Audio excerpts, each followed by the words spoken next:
vos Bibles à Matthieu 24. On est encore là.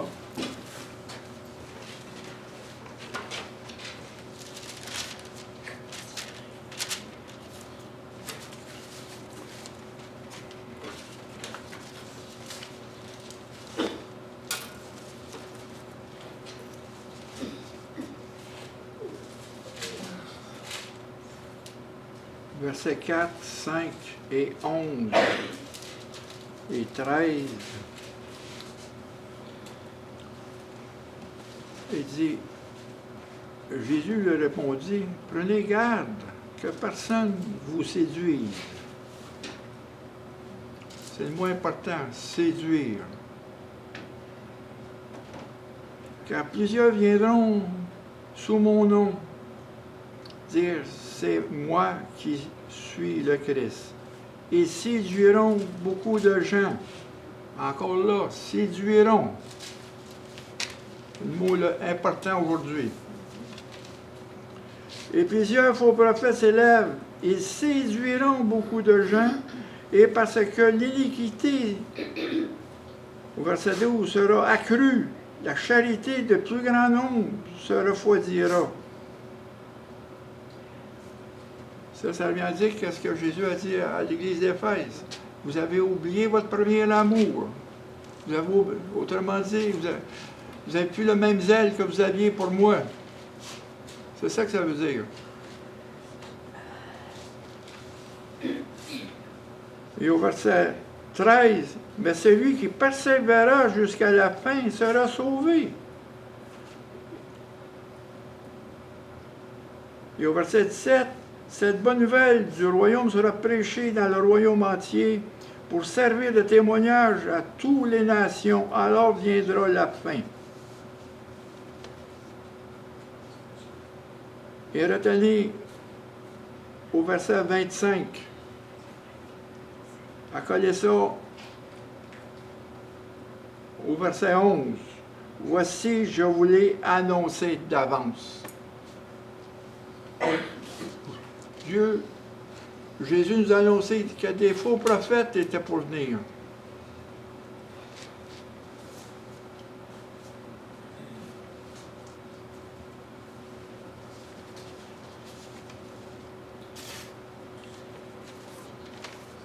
Ça, c'est le signe de plus en plus, vous allez voir des faux prophètes, de plus en plus. Des faux docteurs qui sont là pour nous séduire dans l'Église. Ça, c'est un signe. Puis c'est un signe que beaucoup vont lâcher aussi la foi. Même depuis remarquez, depuis qu'on vient on est venu au Seigneur, ceux qui nous ont accompagnés dans la foi, il y en a un bout, quelques-uns qui sont partis. Ils ont plus la foi, ils ont lâché. Ils ont abandonné la foi complètement. Puis il y a même ces personnes-là sont arrivées là avec un zèle pour le Seigneur. Mais tout coup, ils sont partis. Parce que Satan, n'oubliez pas, c'est le séducteur. C'est le père des mensonges. Aucun mensonge vient de la vérité. Dans le signe des fins des temps, les faux prophètes et les participants des compromis dans les églises vont être de plus en plus nombreux. Ils séduiront un grand nombre. Ça s'en vient. On est là. C'est pas d'aujourd'hui.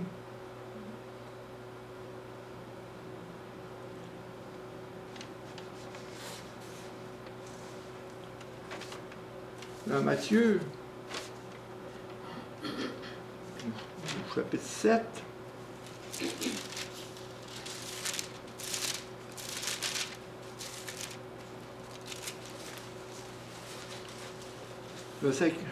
verset 15, il dit, gardez-vous des faux prophètes. Ils viennent en vous en vêtements de brebis. Au-dedans, ce sont des loups ravisseurs. il est bien dit dans Jean 10 que le voleur qui vient pour nous dérober, égorger et détruire.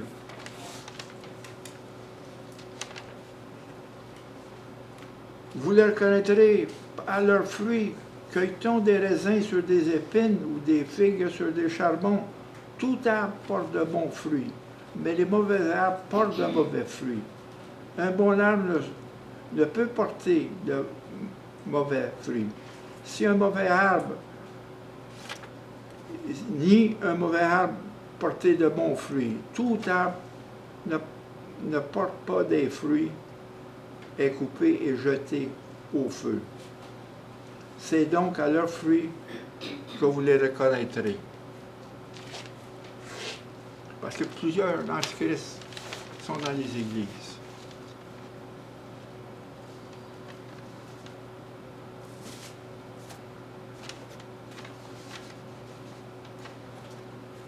Dans 1 Pierre 2,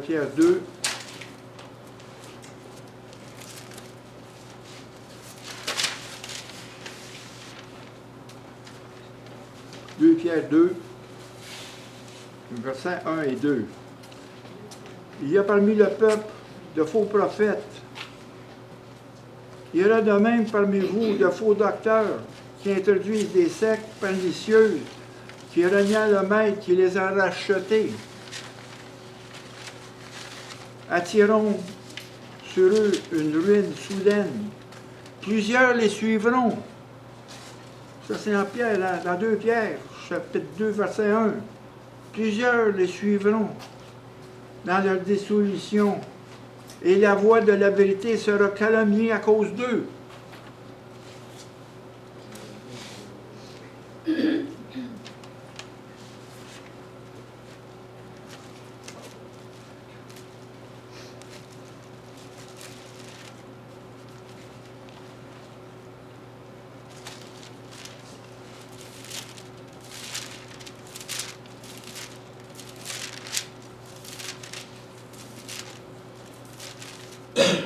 Dans Galates, au verset 1, verset 6, je m'étonne que vous détournez si probablement de celui qui vous a appelé à la grâce de Christ pour passer à un autre évangile. Non pas qu'il y ait un autre évangile, il y a des gens qui vous troublent, qui veulent renverser l'évangile de Christ. C'est là.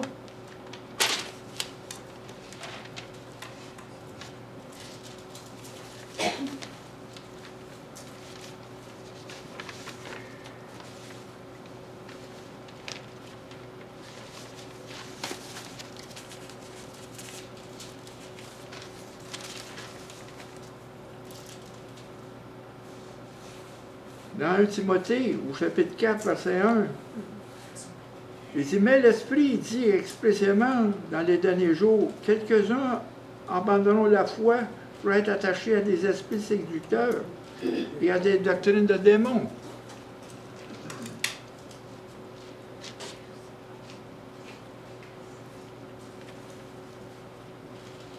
Quelques-uns vont abandonner la foi pour s'attacher à des esprits séducteurs et à des doctrines de démons. Parce qu'oubliez pas, Jésus a dit, l'âge est la porte, spacieux est le chemin qui mène à la perdition. L'âge est la porte. Que là, qui vous présente, qu'est-ce qui vient de ces séducteurs-là, ils vous amènent une grâce à bon marché, sans la repentance. Une grâce à bon marché. Peu rechercheront la justice et le royaume de Dieu.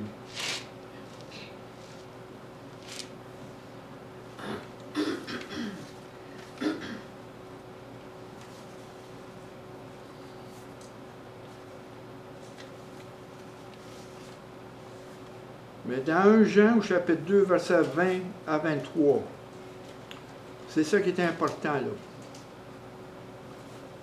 Pour vous, vous avez reçu l'onction de la part de celui qui est saint. Vous avez reçu l'onction.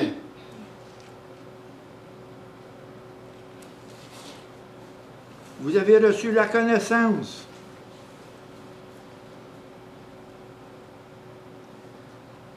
Je vous écris non que vous ne connaissez la vérité, mais parce que vous la connaissez. Parce qu'aucun mensonge ne vient de la vérité. C'est comme on dit tout à l'heure qu'on connaît un arbre à ses fruits.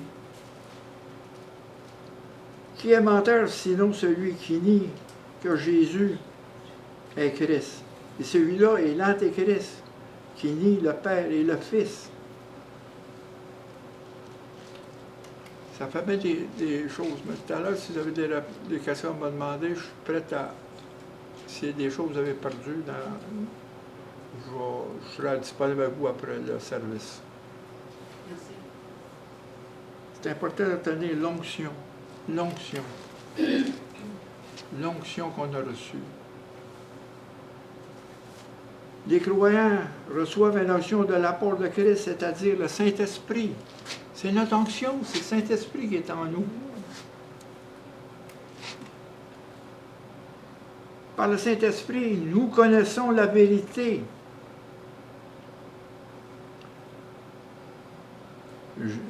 Dans Jean, au chapitre 20, verset 22, Jésus a dit à ses disciples, « Recevez le Saint-Esprit. »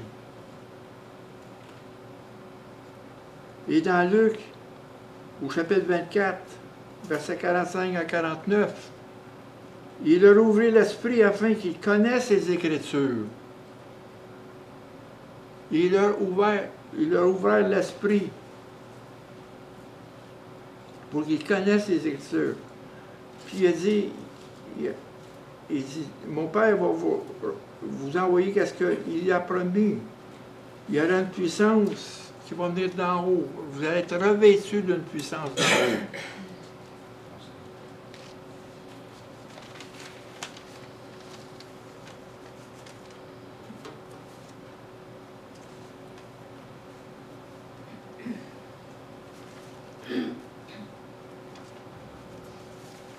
L'Antéchrist sont séparés de la communion des vrais croyants.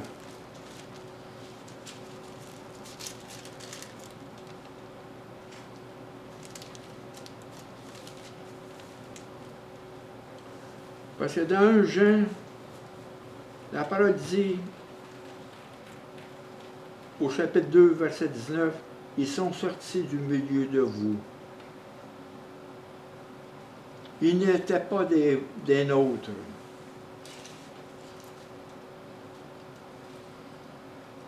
Car ils eussent été des nôtres, ils seraient demeurés avec nous. Mais cela est arrivé afin qu'il fût manifeste qu'ils ne sont pas des nôtres. Et au verset 20, « Pour vous, vous avez reçu l'onction de la part de celui qui est saint. Voici, et vous avez tout la connaissance. »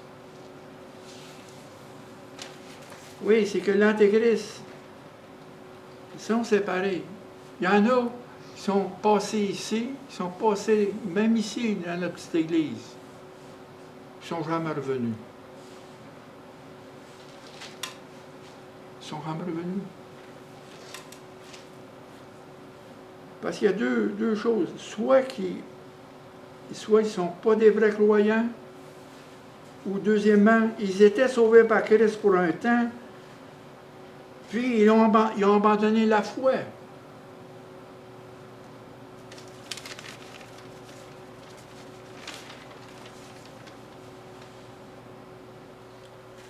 Parce que ça dépend où c'est que la semence est tombée.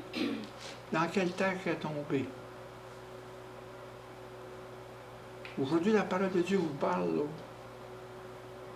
C'est où, dans quelle terre qu'elle tombe? Est-on-tu parmi des épines?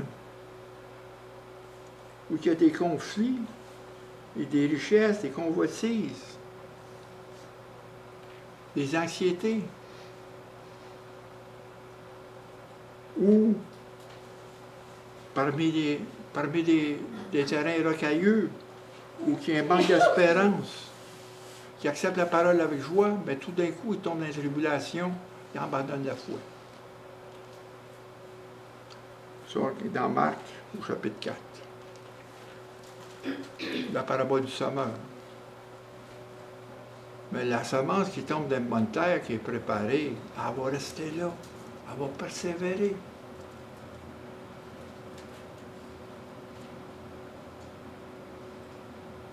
Il n'y a pas de mauvaise herbe dans cette terre-là. Il n'y a rien pour étouffer la parole. C'est comme dans le verset 18 et 19, dans Marc 4, c'est que cette semence est étouffée par les épines.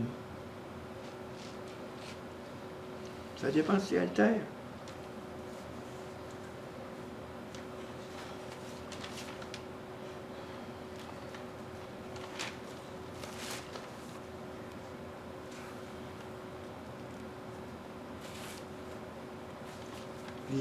Dans Matthieu 24, 24, il s'élèvera des faux Christ et des faux prophètes.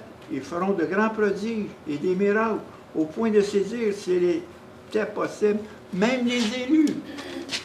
Même les élus.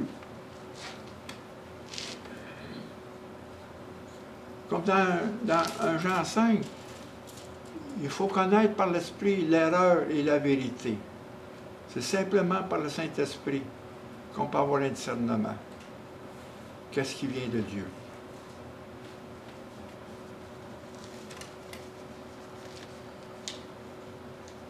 Parce qu'on tombe dans l'apostasie. De plus en plus, l'Église, l'apostasie va gagner. C'est comme un cancer. Le cancer commence à ronger, il ne finit plus de ronger. Jusqu'à temps que la personne s'étouffe. C'est ça dans l'Église, c'est comme un cancer. L'apostasie. C'est pareil comme s'il y a des métastases dans le corps humain, l'apostasie va être la même affaire. Beaucoup vont se détourner de la foi.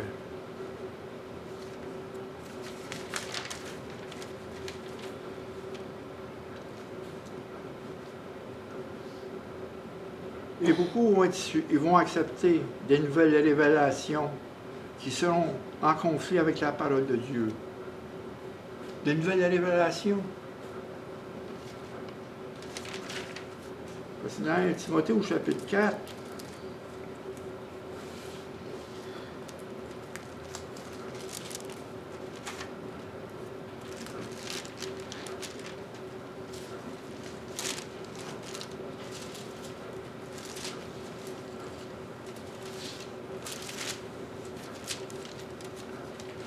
chapitre 4, versets 3 et 4.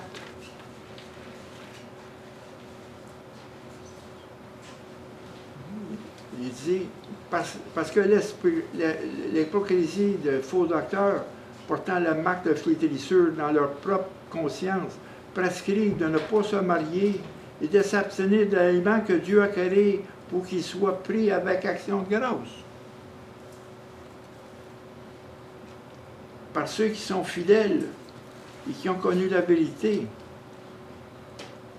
Car tout ce que Dieu a créé est bon, et rien qui doit être rejeté, qu'on prenne avec action de grâce. Puis dans 2 Timothée, au chapitre 4, car il viendra un temps, au chapitre 3, où les hommes ne supporteront pas de sainte doctrine.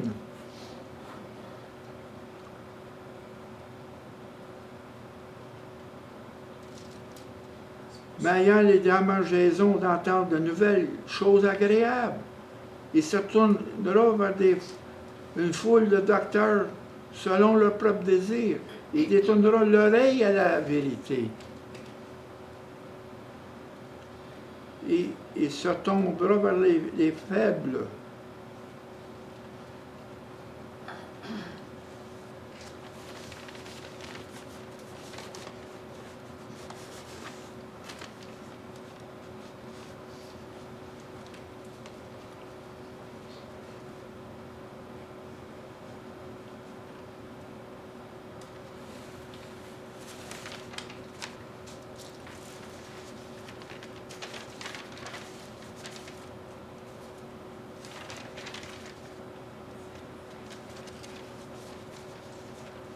Dans 1 Jean, chapitre 2, verset 26,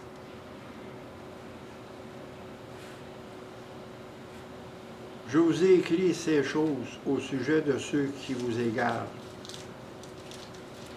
Tu sais, c'est arrivé dans ce temps-là, dans le temps de Jean. Il y avait des hérésies.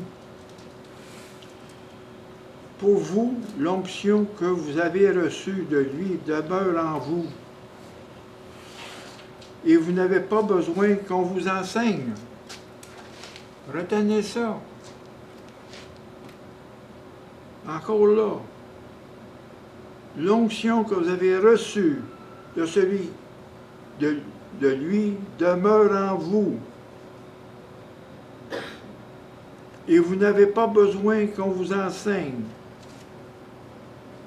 Mais comme son onction vous enseigne toutes choses et qu'elle n'est véritable et qu'elle n'est point de mensonge, demeure en Dieu selon les enseignements qui vous ont été donnés. On parle de l'onction. Les croyants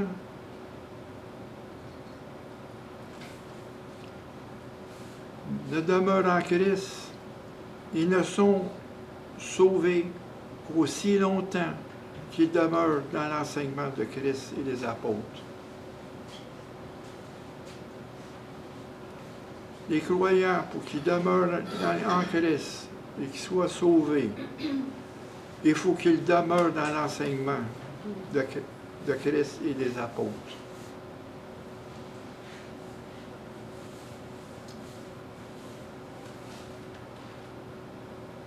Il y aura dans les derniers temps un abandon de foi personnelle en Jésus-Christ et de la vérité biblique. Comme il est dit, il y en a dans les derniers temps, ils ne voudront pas entendre de sainte doctrine.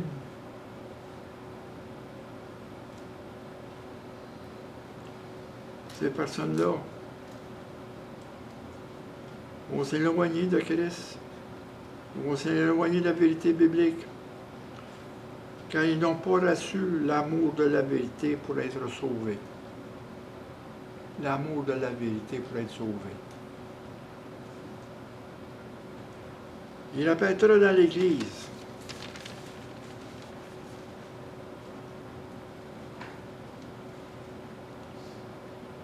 Des ministres hautement qualifiés et moins puissamment de Dieu. Certains accompliront de grandes choses et prêcheront avec efficacité la vérité de l'Évangile. Mais ils s'éloigneront de la foi, petit à petit, ils se détourneront vers des esprits séducteurs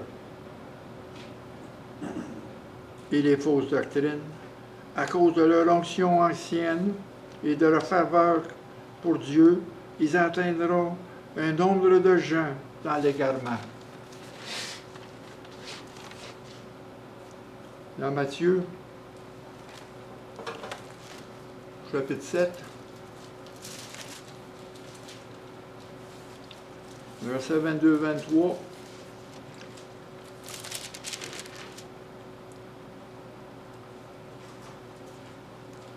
Jésus dit, « Plusieurs me diront en ce jour-là, Seigneur, n'avez-vous pas prophétisé pour ton nom? N'avez-vous pas chassé des démons par ton nom? N'avez-vous pas fait beaucoup de miracles par ton nom? » Mais au verset 23, il dit, « Alors je leur dirai ouvertement, je ne vous n'ai jamais connu. Retirez-vous de moi, vous qui commettez l'iniquité. »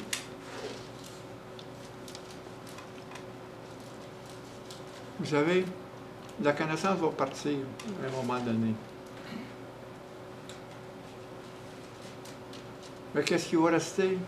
C'est l'amour qu'on a eu pour Jésus.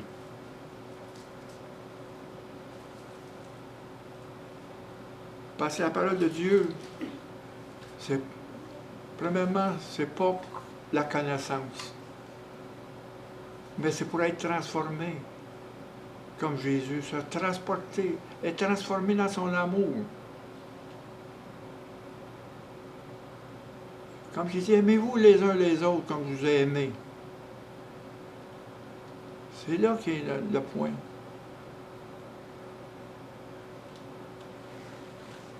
C'est l'amour, c'est pas la connaissance. L'amour de Jésus. Celui qui a donné sa vie pour nous. Son amour s'est éprouvé sur la croix. Il a donné sa vie pour nous.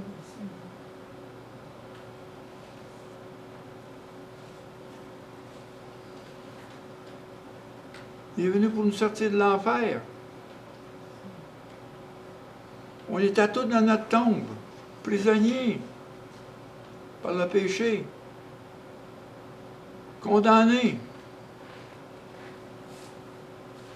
Mais il est venu à notre tombe, il nous a appelés, il nous a retirés de cette tombe-là. Et la croix du salut, c'était le début. On avait un avenir que Dieu nous a mis en.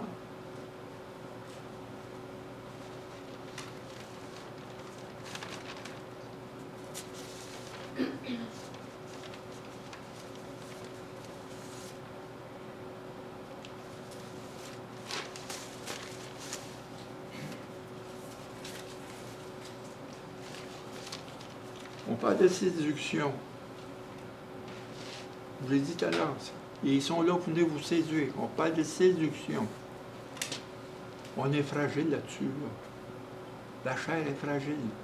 Les convoitises de la chair. Et la séduction est là. C'est quand vous allez dans... Vous fassiez du lèche-vitrine. On voit une belle habille ou une belle robe. On est suivi par ça. Ça commence là par le doute, par la vue. Et après ça, on goûte.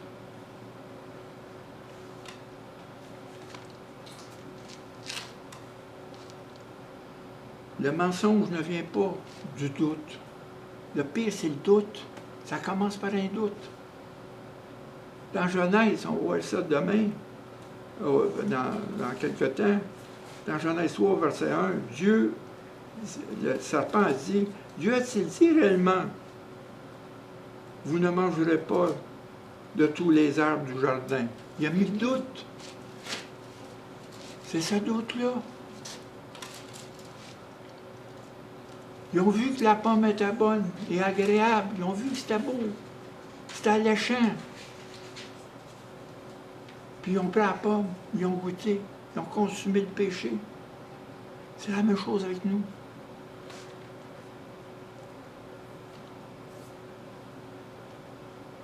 Quand il dit dans 2 Timothée, au chapitre 3, versets 3 et 4, « Car il viendra un temps où les hommes ne supporteront pas de sainte doctrine, mais ayant la démangeaison, ça veut dire la séduction. La séduction. D'entendre des choses agréables. La vue. Par la vue. Ils se donneront une foule de docteurs, et selon leur propre désir, ils détourneront l'oreille à la vérité, ils tourneront vers des fables. Ils vont accepter ça. Le doute. C'est le doute. Je vais en parler du doute. C'est le plus grand obstacle dans la foi, le doute.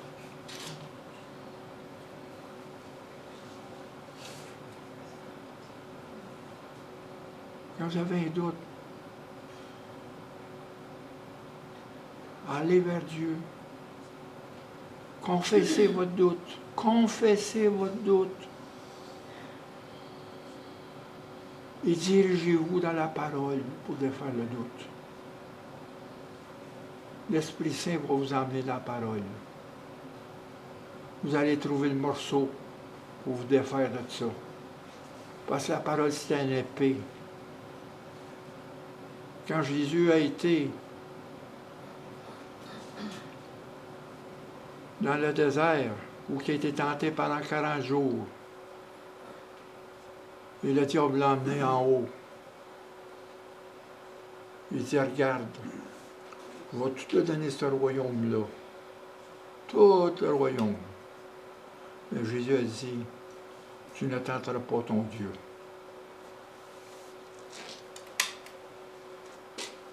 Ouais.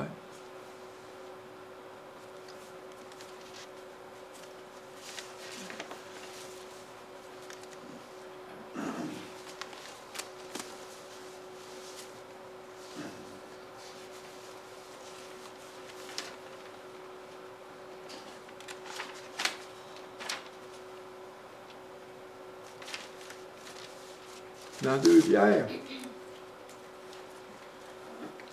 encore au chapitre 2, parce que 2 Pierre, l'épître de Pierre, la deuxième épître de Pierre et Jude, c'est l'épître où on démontre l'apostasie. Ces 2 épîtres-là.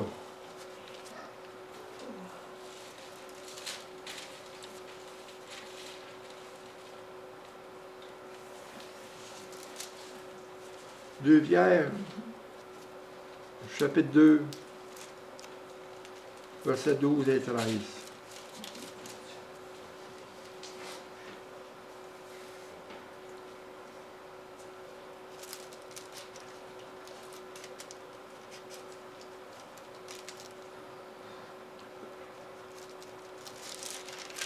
Chapitre 1, versets 12 et 13. Voilà pourquoi, c'est Pierre qui dit ça, pourquoi je vous prendrai soin de vous rappeler ces choses, bien que vous sachiez, que vous soyez affermis dans la vérité présente. Je regarde comme un devoir, aussi longtemps que je suis dans cette tente, de vous tenir en éveil par des avertissements. C'est exactement ce que le Seigneur m'a mis sur le cœur. C'est ça que je fais. De vous emmener la parole. Et j'ai prié avant le service que le Seigneur vous donne une onction pour recevoir la parole aujourd'hui. Une onction.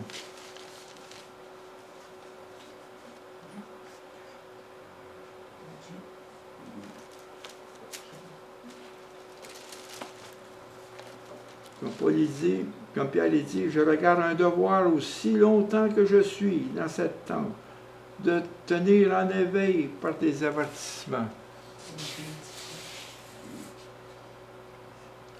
C'est comme Paul a dit à Timothée, il a dit, corrige-les. Corrige.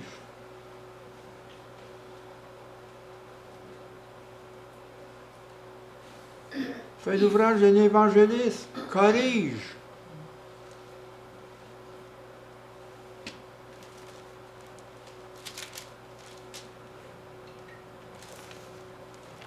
Parce que il y a quelque chose qui ne marche pas ces temps-ci. Parce qu'on est bombardé. Bombardé. À travers l'Internet, à travers la toile de l'Antéchrist, l'Internet. Vous êtes bombardés. Attention à ce que vous écoutez. Attention à ce que vous lisez. Parce que beaucoup de ces choses-là sont anti-bibliques. Ils vous amènent dans des fables. Attention de vous laisser. C'est les mêmes des prédicateurs qui peuvent avoir une oraison, qui ont une parole facile, qui peuvent vous endormir. Moi, je n'ai pas de parole facile. Mais j'ai le cœur de vous emmener quelque chose.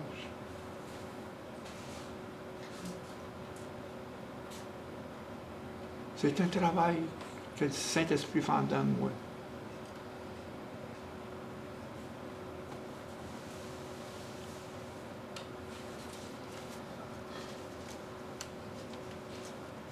Parce que n'oubliez pas, un faible reste, comme dans Isaïe, au chapitre 6.